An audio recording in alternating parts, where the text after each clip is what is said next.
bienvenue sur les chinoiseries de Lidéric. Moi c'est Lidéric, je suis praticien en médecine chinoise à Lyon et enseignant en Qigong et en Tai Chi. Aujourd'hui dans les chinoiseries, nous allons parler du concept du yin et du yang. Ce concept, il est à la racine de l'observation des phénomènes de la nature et de l'être humain, dans une relation à la fois opposée et complémentaire. Il ne peut pas y avoir de yin sans le yang, ni de yang sans le yin.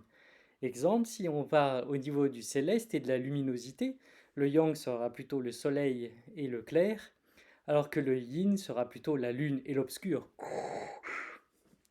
Et d'un point de vue au niveau de notre planète, par exemple, le yang ce sera le ciel et le yin ce sera la terre. Au niveau des saisons, par exemple, nous aurions la vitalité pour la nature, donc le yang ce sera le printemps, avec la montée de la sève, les fleurs et les bourgeons, alors que le yin ce sera plutôt l'automne, les feuilles qui descendent et qui sombrent dans la terre. Et si on parle plutôt de température, le yang ce sera plutôt l'été où il fait très chaud, alors que l'hiver ce sera plutôt le yin où il fera plutôt froid. Donc le symbole aussi, si on le pivote, eh ben vous verrez qu'en fait ça représente tout simplement la trajectoire de la Terre autour du Soleil. Et si on trace une verticale par rapport à ça, eh ben au sommet du yin et du yang, on aura les deux solstices. Donc le solstice d'été où il fera plus jour que nuit et le solstice d'hiver il fera plus nuit que jour. Et sur l'horizontale, nous aurons les équinoxes, c'est-à-dire égal entre la durée du jour et de la nuit, et nous aurons le printemps et l'automne.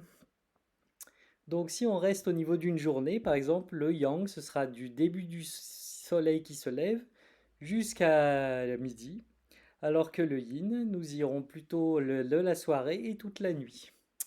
Si on considère par exemple sur l'être humain en tant que tel, eh ben, le yang il sera à l'extérieur, vous voyez, ce sera à l'extérieur des bras, l'arrière du dos et des jambes et les côtés des jambes, alors que le yin ce sera plutôt le torse, l'intérieur des cuisses et l'intérieur des bras.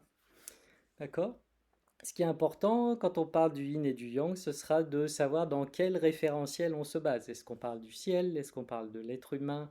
Est-ce qu'on parle de la nature, etc., etc. Donc ce sera le principal chose. Donc si la base, c'est que si votre yin et votre yang est équilibré, on appelle ça Chongqing en chinois, c'est-à-dire vous êtes en bonne santé. C'est-à-dire que tout va bien, il n'y a pas de problème.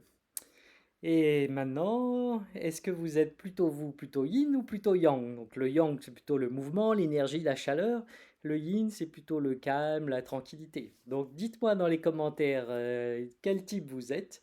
Si ça vous a plu, n'hésitez pas à vous abonner et n'oubliez pas, semez de la médecine chinoise dans votre quotidien. À bientôt sur les chinoiseries de Lidéric et la prochaine fois, nous allons parler du Qigong.